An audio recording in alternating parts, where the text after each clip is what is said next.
नवोदित एकेडमी पे बहुत बहुत धन्यवाद है। आज हम लोग एपी स्टार्ट करने वाले हैं। एपी का हम लोग कोई एक्सरसाइज नहीं बनाएंगे। एपी में जितने भी ऑब्जेक्टिव्स है जो काफ़ी इंपॉर्टेंट है, जो पिछले एग्जाम में पूछ चुका है, हम लोग मिल करके उन्हें सॉल्व करेंगे। ठीक है, तो एपी स्टार्ट करने से पहले मैं आपको एपी का 2 मिनट इंट्रोडक्शन दूंगा, जिनमें कुछ बेसिक फार्मूला और एपी को हम कैसे समझते हैं, एपी है क्या, इस टाइप के सारे क्वेश्चंस को समझने का कोशिश करेंगे। उनके बाद हम लोग जो ऑब्जेक्टिव्स है वो सारे ऑब्जेक्टिव्स को सॉल्व करेंगे जो पिछली बार एग्जाम में पूछा गया है। एक बार एपी को देख लेते हैं 2-4 एग्जाम्पल से। एपी जैसे मैं आपको एक एग्जाम्पल दे करके समझा देता हूँ जो एपी क्या है, ठीक है। उनके बाद हम लोग ऑब्जेक्टिव्स पे जाएंगे। जैसे एक सीरीज है आपका 2 है, 4 है, 6 है, कुछ 8 है, इस टाइप से अगर आगे बढ़ रहा है, ठीक है, तो इसे हम लोग एपी में बोलेंगे। एपी का कुछ क्वालिटी होता है, जैसे मैं आपको बताऊँगा।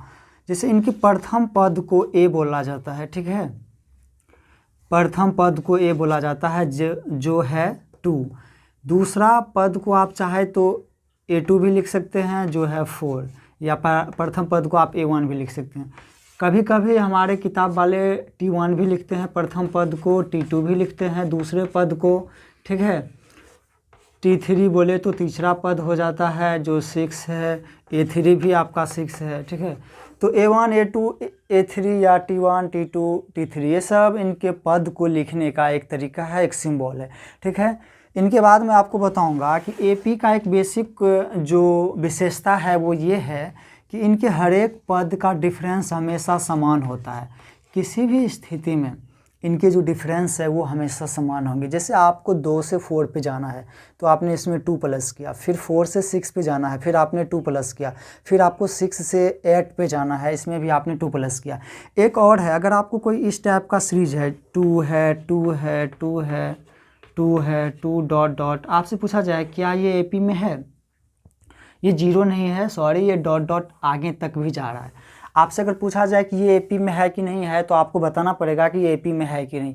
हम लोग देखते हैं, 2 से 2 पे जाएंगे, आपने 0 ऐड किया, फिर 2 से 2 पे गए, फिर आपने 0 ऐड किया, 2 से 2 पे गए, फिर 0 ऐड किया, 2 से 2 पे गए, फिर 0 ऐड किया। एक तरह से देखा जाए तो ये सच में एपी में है। क्यों? क्योंकि 0 ऐड कर रहे हैं।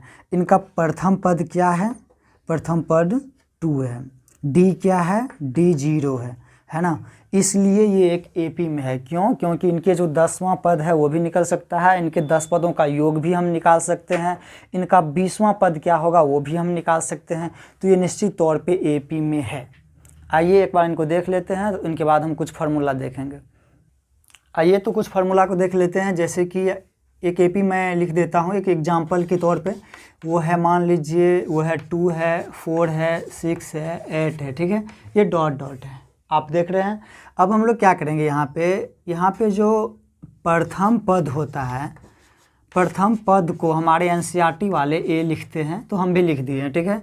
और प्रथम पद और कुल पदों की संख्या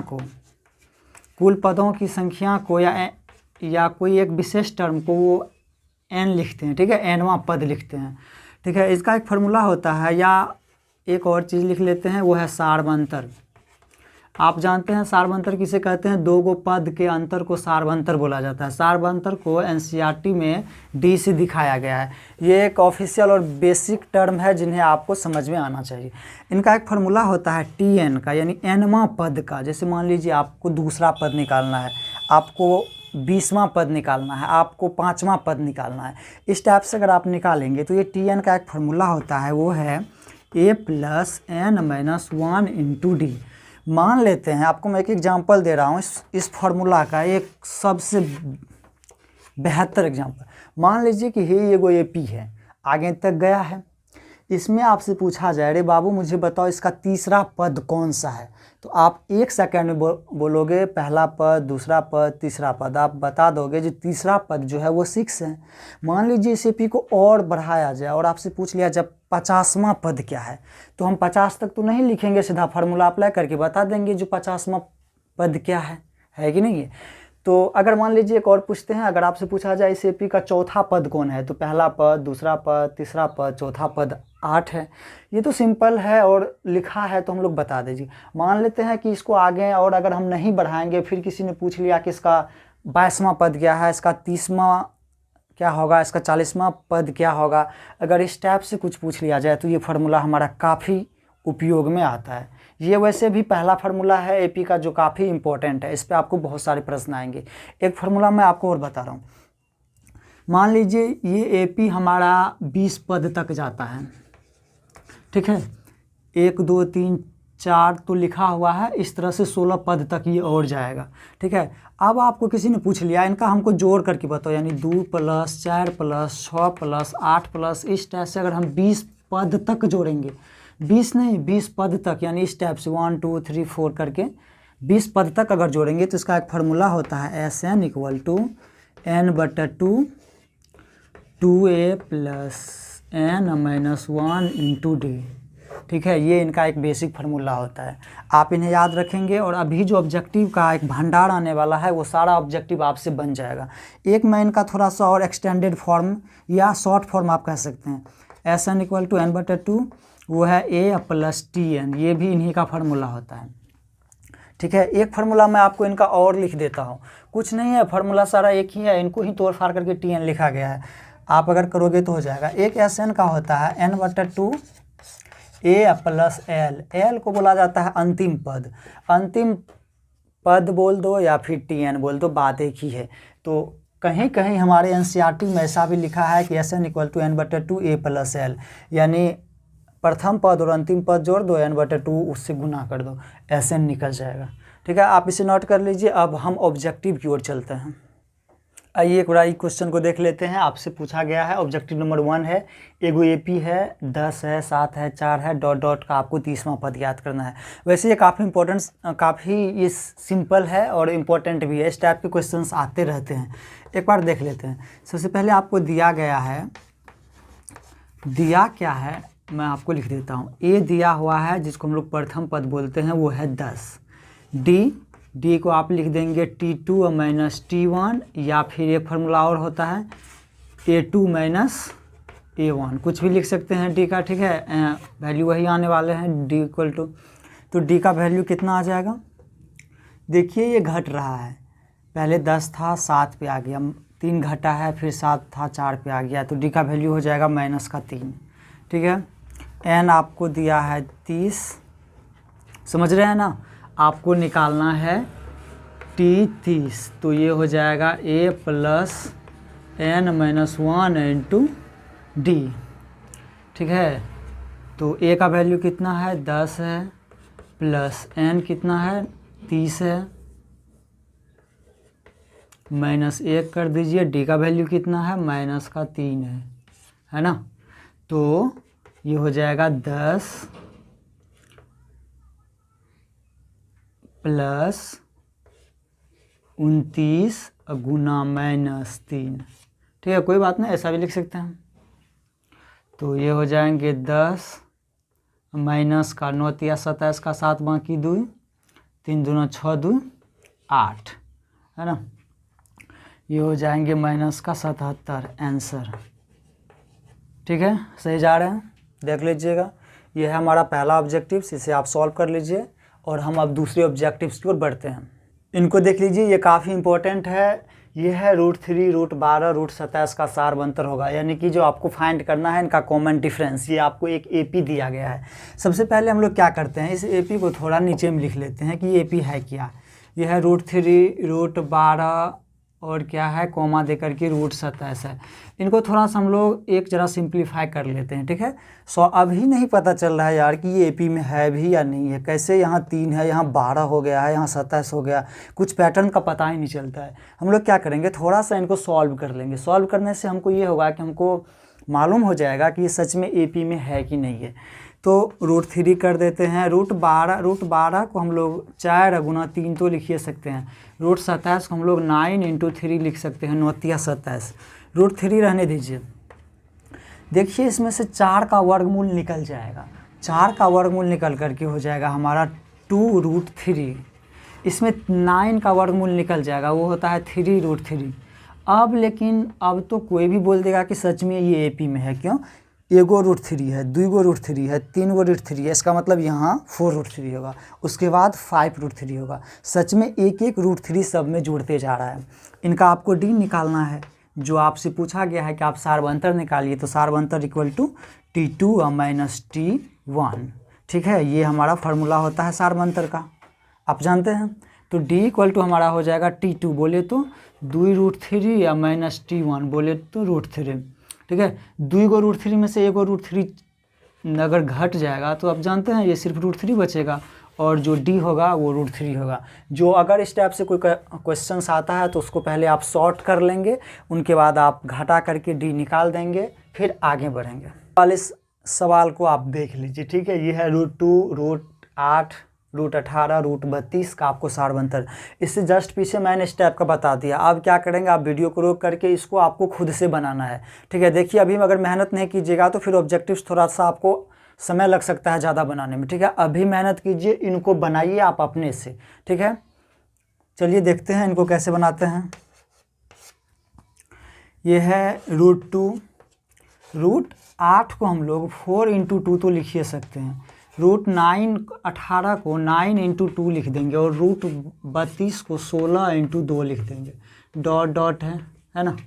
ये हो जाएगा √2, ये हो जाएगा 2√2, 3 निकलेगा यहाँ से। 9 का वर्गमूल 3 होता है, √2 को √2 में रहने देंगे। 16 का वर्गमूल 4 होता है, 4 रह देंगे, √2 को √2 में रहने देंगे। आप देखिए सच में एपी में है, 1 गो √2 है, 2 गो √2 है, 3 गो √2 है, 4 गो √2 है, यानी सच में एक एक √2 सब में बढ़ रहा है। और अगर एक एक √2 सब में बढ़ रहा है तो इनका हमको डिफाइंड करना है। वो क्या होता है, T2 माइनस T1 या A2 माइनस A1। दूसरा पद में से अगर आप पहला पद को घटा देंगे तो आपको D मिल जाएगा। ठीक है, आप जानते हैं चूँकि ये बेसिक फार्मूला है। तो D इक्वल टू हो जाएगा, आप देख लीजिए यही वाला है दूसरा पद, 2√2 है और माइनस √2 है। 2 को √2 में से 1 को √2 अगर माइनस हो गया तो सिर्फ √2 बचा। ये आपका D है, इस ऑप्शन को टिक करेंगे। आइए ये ऑब्जेक्टिव नंबर 4 देख लेते हैं। वो है एपी का सामान्य पद अगर 3n+5 है तो आपको सार्वंतर फाइंड करना है। ये थोड़ा अजीब टाइप का क्वेश्चन है, जहाँ पे आपको सामान्य पद दिया गया है। सामान्य पद मैं आपको बता देता हूँ, Tn को बोला जाता है सामान्य पद। अगर n के पद में है तो Tn, अगर कुछ और के पद में रहता तो हम लोग कुछ और दे देते। ये है 3n+5, ये है हमारा सामान्य पद। यहाँ पे हम लोग सबसे पहले n का वैल्यू 1 रखेंगे, तो t और n की जगह 1 दे देंगे, यानी प्रथम पद निकल जाएगा। ये हो जाएगा 3 × 1 + 5। आप जानते हैं 5 3 8। अब हम n का वैल्यू 2 डाल देंगे और T2 निकाल लेंगे। T2 कितना हो जाएगा, 3 × 2 + 5, 3 दूना 6, 5 11। अब हम n का वैल्यू 3 डाल देंगे और हम T3 निकाल लेंगे। 3 3 9 + 5, 9 5 14। देखिए हमारा AP E वाला है, E हमारा AP बन रहा है। क्या है, 8 है, 11 है, 14 है। 8 से 11 पे जाएंगे, 8 से 11 पे जाएंगे, 3 जोड़ा, 11 से 14 पे जाएंगे, इसमें भी हमने 3 जोड़े हैं। तो इनका कॉमन डिफरेंस कितना हो जाएगा, सीधी सी बात है 3 हो जाएगा। वैसे भी अगर आप घटाओगे तो D इक्वल टू हो जाएगा 11 - 8, यानी T2 माइनस T1। 11 में 60 गया 3, सार्वंतर 3। ये ऑप्शन आप टिक कर देंगे। आइए इनको देख लेते हैं। ये है AP 2 2 6 10 14 का कौन सा पद 82 होगा। एक AP है जिनका एक पद 82 है। कोई एक पद है जो आगे चल करके 82 होगा। आपको फाइंड करना है कि ये कौन सा पद होगा, 20वां 25वां 21वां 22वां जो भी हो। तो इनको हम लोग सॉल्व कर लेते हैं। अच्छा, मैं एक थोड़ा सा एग्जांपल दे देता हूँ। अगर आपको इस AP को यहाँ तक लिख दिया जाए और आपसे पूछा जाए कि इसका तीसरा पद बताओ, तो आप सीधा बोल दोगे 1 2 3, यानी तीसरा पद जो होगा वो 10 होगा। अगर आपसे पूछ लिया जाए इस AP का चौथा पद कितना होगा, तो 1 2 3 4, चौथा पद 14 हो जाएगा। ठीक है, इस टाइप से अगर कोई एक ऐसा पद है जो 82 होगा, आगे चल करके जब आप AP को बढ़ाओगे तो आपसे पूछा जा रहा है वो पद ज्ञात कीजिए। ठीक है, थोड़ा क्वेश्चन को हमने डिटेल्स में समझ लिया है। आप सॉल्यूशन देखते हैं। A है 2, D है 4, और कौन सा पद 82 होगा, यानी ये Tn दिया गया है, ये है 82। हमको फाइंड क्या करना है, n हमको नहीं दिया गया है। ठीक है, अब Tn का फार्मूला होता है, आप जानते हैं, Tn इक्वल टू होता है A + n - 1 × D। Tn की जगह 82 डाल दीजिए, और A का वैल्यू क्या है, A का वैल्यू है 2 + n माइनस 1 इंटू डी का वैल्यू क्या है, डी का वैल्यू 4 है, 4 डाल दीजिए। अच्छा अब आप देखिए यहाँ पे ये 82 में से ई वाला 2 घट जाएगा तो 80 बच जाएगा, क्योंकि 2 इस साइड प्लस में है, उसको इस साइड ले आएंगे माइनस में हो जाएगा, equal to n minus 4 n minus 1 into 4 हो जाएगा। अब आप देखिए 4 यहाँ पे है गुना में, इधर आएगा तो भागा में हो जाएगा, 80/4 हो जाएगा, इक्वल टू n माइनस 1 हो जाएगा, है ना। 80 में जब आप 4 से भागा दोगे तो ये हो जाएगा 20, अब 20 इक्वल टू हो जाएगा n माइनस 1। यहाँ से आप n का वैल्यू निकाल सकते हैं ना, n का वैल्यू आ जाएगा 20 में 1 जोड़ दीजिएगा तो 21, n का वैल्यू आ गया 21। ये ऑब्जेक्टिव सॉल्व्ड। ऑब्जेक्टिव नंबर 6 को देख लेते हैं। ये है 72, 63, 54 का कौन सा पद शून्य है, आपको ये फाइंड करना है। सबसे पहले हम जो दिया है वो लिख लेते हैं। हमको दिया गया है a का मान है 72, ठीक है, आप भी देख सकते हैं। d का वैल्यू क्या है, d का वैल्यू है 63 माइनस 72, यानी d का वैल्यू t2 माइनस t1 ही होता है ना, तो d का वैल्यू यहाँ से कौन सी निकल जाएगा, ठीक है, इसमें से माइनस कर दीजिए इनको, ये हो जाएगा शायद माइनस का 9, ठीक ना। अब आगे बढ़ते हैं, d निकल गया, उसके बाद क्या है, कौन सा पद शून्य है, यानी कि जो tn दिया गया है और tn का वैल्यू कितना होगा, 0 हो जाएगा, ठीक है। tn आपसे एक ऐसा पद होगा जो शून्य होगा, सच में होगा, क्योंकि ये निगेटिव में जा रहा है, निगेटिव में जा रहा है, यानी 72 से 63 पे आए, 63 से 54 पे चले गए, फिर माइनस होगा, फिर माइनस होगा, एक वक्त ऐसा आएगा जब ये 0 पे पहुंच जाएगा। तो आपको बताना है कि वो कौन सा पद होगा जो 0 है, ठीक है, यानी n का वैल्यू आपको फाइंड करना है, n इक्वल टू फाइंड करना है। तो tn इक्वल टू फार्मूला होता है a plus n minus 1 into D, ठीक है। तो tn का वैल्यू 0 है, डाल दीजिए, a का वैल्यू 72 है, ये भी डाल दीजिए, plus n minus 1 into D, D का वैल्यू -9 है, उसको भी आप डाल दीजिए, ठीक है। अब हम लोग सॉल्व कर लेते हैं इनको। 0 इक्वल टू हो जाएगा 72 माइनस का 9 है ना, प्लस का 9, प्लस का 9 क्यों, क्योंकि एक को जो -1 को जो -9 से गुना करेंगे तो +9 हो जाएगा, -9 को n से गुना करेंगे तो -9 हो जाएगा, ठीक है। 72 में 9 जोड़ दोगे तो 81 हो जाएगा। 0 इक्वल टू 81 माइनस 9n, है ना, और 81 इक्वल टू 9n, ठीक है, 81 इक्वल टू 9n ऐसा भी लिख सकते हैं, या अगर इसको आप इस साइड ले आएंगे तो वो भी लिख देते हैं, मैं वही लिख देता हूँ ताकि कोई दिक्कत ना हो। 9n इक्वल टू 81, हमने क्या किया, हमने इस 9n को उठा करके बराबर के इस साइड ले आया। n का वैल्यू आप जानते हैं, 9 से 81 में अगर 9 से भागा दे देंगे तो 9 ये आएगा, 9 81, n का वैल्यू 9 आएगा। इस AP को हम बढ़ाएंगे, पीछे ले जाएंगे, और 9वां पद जो होगा, जैसे 1 2 तीसरा पद तक तो है, फिर अगर 9 पद तक जाएंगे तो उनका वैल्यू सच में 0 आ जाएगा। ये आपको ये जो है 7 नंबर का, ये जस्ट 1 साल पीछे 2020 में पूछा गया था, ठीक है, जो हमारे बिहार बोर्ड के एग्ज़ाम हुए थे। 21, 18, 15 का कौन सा पद शून्य है। अब तो आपको ये बन ही जाना चाहिए, फिर भी मैं इनको सॉल्व कर देता हूँ, ठीक है। आप इनको वीडियो को पॉज करके पहले अपने से सॉल्व कर लीजिए, नहीं अगर कुछ दिक्कत आ रही है तो फिर आप हमारा सहायता ले सकते हैं। ए का वैल्यू क्या है, ए का वैल्यू है 21, डी का वैल्यू क्या है, डी का वैल्यू निकाल लेंगे 18 माइनस 21, यानी 18 में से 21 अगर घटाएंगे तो डी का वैल्यू आएगा -3, ठीक है। और tn हमको दिया गया है 0 और हमको n का वैल्यू फाइंड करना है, ठीक है ना।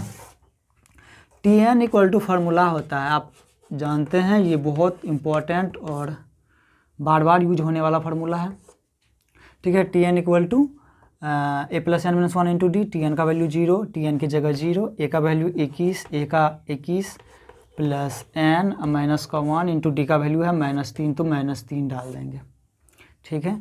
अब क्या करेंगे, 0 इक्वल टू हो जाएगा 21 माइनस का 3 प्लस का 3, है ना, गुना कर दिए, 3 को n से गुना करेंगे 3n हो जाएगा ना, माइनस में -1 को -3 से गुना करेंगे प्लस का 3, 21 3 24 होता है, तो 0 इक्वल टू हो जाएगा 24 माइनस 3n।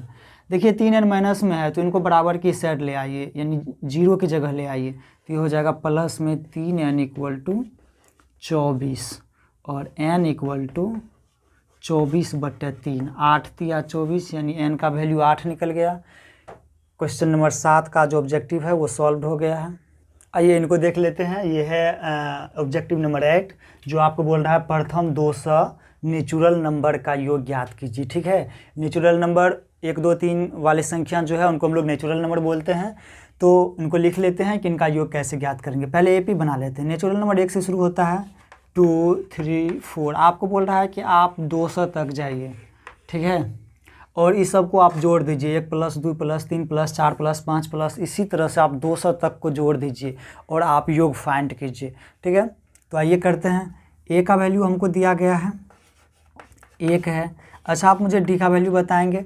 डी का वैल्यू नेचुरल नंबर में 1 ही होगा, वैसे भी आप घटा भी सकते हैं। 1 से 2 पे गए 1 बढ़े, 2 से 3 पे गए 1 ही बढ़े हैं, 3 से 4 पे गए 1 ही बढ़े हैं। डी का वैल्यू 1 आ गया।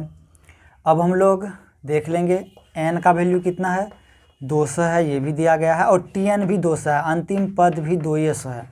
हमको चाहिए क्या, हमको चाहिए एस एन यानी एस 200 का योग चाहिए। वो क्या होता है, n/2 होता है, ए + TN होता है। एक फार्मूला ये भी होता है, मैंने आपको बताया था इसी वीडियो में।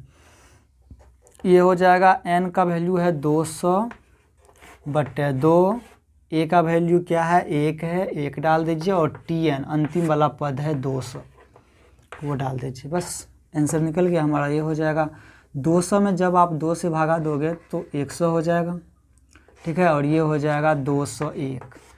तो 201 में 100 से गुना करेंगे तो ये 2 गो 0 यहाँ चिपका देंगे। ठीक है, ये है हमारा आंसर। इस टाइप का प्रश्न आपको सिर्फ ऑब्जेक्टिव में ही नहीं, आपको सब्जेक्टिव में भी पूछा जा सकता है, तो आप इनको ध्यान दीजिए, काफ़ी इम्पोर्टेंट है। आइए अब हम क्वेश्चन नंबर 9 को देख लेते हैं। आप पढ़ सकते हैं कि 8 के प्रथम 15 गुणज का योग ज्ञात कीजिए। अच्छा, आज हम लोग गुणज के बारे में भी कम्प्लीटली समझ लेते हैं। गुणज का मतलब होता है मल्टीपल, मल्टीपल इंग्लिश नाम है गुणज का। ठीक है, जैसे कि अगर आपको 8 का है, 8 है, 16 है, 24 है, तो ये 16, 24 और 8 का ही गुणज है। अगर इसी टाइप से आगे बढ़ते जाएंगे 80 तक जाएंगे तो 8 के 10 गुणज तक पहुंच जाएंगे। लेकिन आपको बोल रहा है कि आप 8 के जो है वो 15 गुणज तक जाइए और उन सब को जोड़ दीजिए। ठीक है, जोड़ करके मुझे बताइए। आइए इन्हें भी हम सॉल्व करते हैं। 8 के प्रथम 15 गुणज होगा, पहला तो 8 हो जाएगा, दूसरा 16 हो जाएगा, तीसरा 24 हो जाएगा, 32 हो जाएगा। इस टाइप से हम लोग को 15 तक जाना है। तो बोलिए अंतिम वाला हम कैसे फाइंड करें। अंतिम वाला फाइंड करने का एक ही तरीका है कि आप 8 को 15 से गुना कर दीजिए, है ना। तो 15 को 8 से जब गुना करेंगे तो 15 8 120 हो जाएगा। अब ये हमारा एपी बन गया है, जिसमें प्रथम पद 8 है, डी भी 8 है, एन का मान पहले ये बोल दिया है कि 15 गुणज हमको चाहिए, और टी एन का भी मान बोल दिया है जो 120 है। अंतिम वाला पद 120 है ना, बिल्कुल है, देख सकते हैं।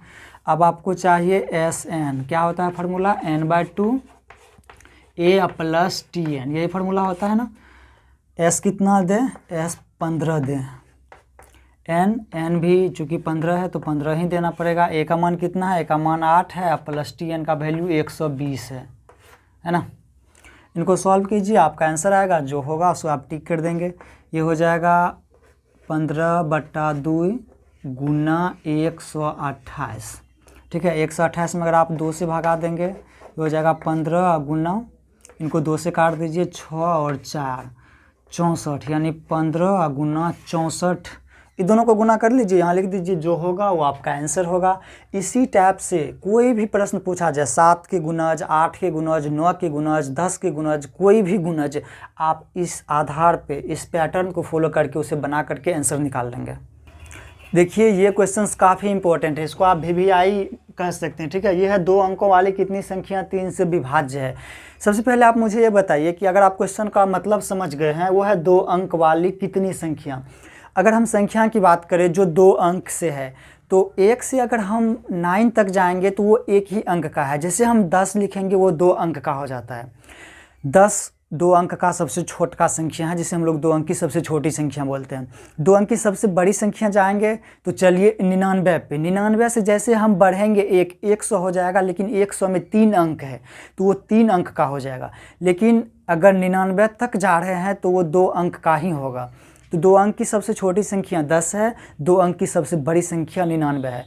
एक मैं आपको थोड़ा सा एक सैंपल दे रहा हूँ, जैसे 10 है, 11 है, 12 है, इस तरह से 99 है। ये पूरा दुनिया में ना 2 अंक का इतना ही संख्या है, ठीक है। इनको आप उल्टा पुल्टा कर देंगे जो है, लेकिन 10 से शुरू होता है और 99 पे ख़त्म होता है 2 अंक का संख्या। लेकिन अब आपसे पूछा जा रहा है कि वो 3 से विभाज्य होना चाहिए, यानी उस संख्या में 3 से कम्प्लीटली भागा लग जाना चाहिए। तो आइए उनको देख लेते हैं। 10 में 3 से भागा लगेगा? बिल्कुल नहीं लगेगा। 11 में भी नहीं लगेगा, लेकिन 12 में लग जाएगा। तो हमारा AP 12 से शुरू होगा, 12 में लग जाएगा, 15 में लग जाएगा, 18 में लग जाएगा, इसी तरह से 99 में भी लग जाएगा। 99 में 3 से भागा दीजिए, लग जाएगा। अगर मान लीजिए इसमें नहीं लगता तो हम फिर 98 पे आते, 97 पे आते, 95 पे आते, जहाँ लगता वहाँ हम लिख देते। अब हमारा ओरिजिनल AP ये हो गया, ठीक है। आपको फाइंड करना है कि ये कितने टर्म्स है, यानी n कितना होगा जो 3 से विभाज्य हो जाएगा। AP में देख लीजिए, ये 12 दिया गया है। D देख लीजिए, D 3 दिया गया है, 12 3 15, 3 दिया गया है ना। और आप अगर देखेंगे TN, तो TN भी आपको पता चल जाएगा, वो आपको 99 दिया गया है, ठीक है। अब हम n का वैल्यू फाइंड कर लेंगे, हमें n का वैल्यू निकालना है। ये काफ़ी इंपॉर्टेंट है, ऑब्जेक्टिव की दृष्टि से भी और सब्जेक्टिव की दृष्टि से भी, ठीक है। आप इनको सॉल्व करने का जो तरीका है उन्हें आप आराम से देखिए, ठीक है। TN इक्वल टू होता है A + n - 1 × D। TN का वैल्यू कितना है? 99 है। TN के नीचे में 99 डाल दिया जाए, ठीक है। A का वैल्यू कितना है? 12 है, 12 डाल दिया जाए। N का वैल्यू निकालना है और D का वैल्यू 3 है। चलिए मैं आपको इनको सॉल्व कर देता हूँ। 99 में से 12 को अगर इस साइड ले आएंगे तो 99 में से 12 घट जाएगा, कितना बच जाएगा? 9 में से 2 गया कुछ स्टेप से 7, और 9 में से 1 गया 8, 87 इक्वल टू हो जाएगा। इनको 3 से गुना कीजिए, 3n - 3 है ना। E माइनस की 3 को उठा करके इस साइड ले आएंगे तो ये हो जाएगा प्लस का 87 में 3 जुट जाएगा, तो 90 इक्वल टू हो जाएगा 3n, ठीक है। 3n इक्वल टू 90, तो आप जानते हैं n इक्वल टू हो जाएगा 90/3, यानी n का वैल्यू जो हो जाएगा, n इक्वल टू हो जाएगा 30, n का वैल्यू 30 हो जाएगा, है ना। तो सच में 12 से 99 के बीच 30 गो ऐसा संख्या होगा जो 3 से कम्प्लीटली रूप से कट जाएगा, विभाज्य होगा। यहाँ पे हमारा ये ऑब्जेक्टिव ख़त्म हो रहा है, ठीक है। मैंने AP का 10 इंपॉर्टेंट ऑब्जेक्टिव आपके सामने सॉल्व किया है। आप वीडियो को पॉज कर करके एक एक ऑब्जेक्टिव को आप सॉल्व कीजिए। AP में इससे ज़्यादा कुछ और नहीं बचा है, ठीक है। आप इन्हें सॉल्व करें।